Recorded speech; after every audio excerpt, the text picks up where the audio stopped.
अस्सलाम वालेकुम, मैं हूं इकबाल सहर और आप देख रहे हैं real news world. Jamiatul Uloomul Islamia Banuri town Karachi के मोहतरम और वफाकुल मदारिसुल अरबिया पाकिस्तान के सदर मौलाना डॉक्टर अब्दुल रज़ाक अस्कंदर इंतकाल कर गए।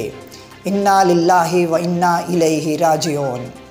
इतलात के मुताबिक वफाकुल मदारिसुल अरबिया के सदर और जामिया बनौरिया के मोहतरम मौलाना डॉक्टर अब्दुल रज़ाक अस्कंदर 86 बरस की उम्र में इंतकाल कर गए। मौलाना डॉक्टर अब्दुल रज़ाक अस्कंदर जामिया बनौरिया के मौजूदा चांसलर और शेखुल हदीस आलमी मजलिस तहफ़्फ़ुज़े ख़त्म नबुव्वत के अमीर और वफाकुल मदारिसुल अरबिया पाकिस्तान के सदर थे।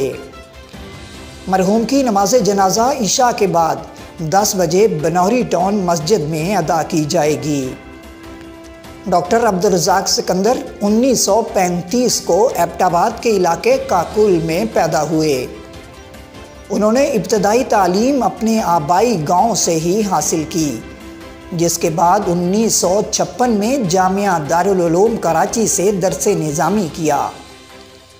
डॉक्टर अब्दुल रज़ाक अस्कंदर इस मदरसा से दरसे निज़ामी करने वाले पहले तालिबे इल्म थे। मौलाना डॉक्टर अब्दुल रज़ाक अस्कंदर ने 1962 में इस्लामी यूनिवर्सिटी मदीना मुनव्वरा में दाखिला लिया और 4 साल तक तालीम हासिल की। बाद अज़ा 1972 में जामिया अल अज़हर में दाखिला लिया और डॉक्टरेट की डिग्री हासिल की। बिलाशुबा मौलाना डॉक्टर अब्दुल रज़ाक अस्कंदर हज़ारों उलमा के उस्ताद थे। उनकी वफ़ात के बाद जामिया बनौरिया में उलमा और उनके शागिर्दों की आमद जारी है। मज़ीद अपडेट के लिए हमारे साथ वाबस्ता रहें। अगर आपने हमारे चैनल को सब्सक्राइब नहीं किया तो कर दीजिए ताकि हमारी नई वीडियोस आप तक बर वक्त पहुँच सकें। मुझे दीजिए इजाज़त। मैं हूँ इकबाल सहर और आप देख रहे थे रियल न्यूज़ वर्ल्ड। इस्लाम जिंदाबाद, पाकिस्तान पाइंदाबाद।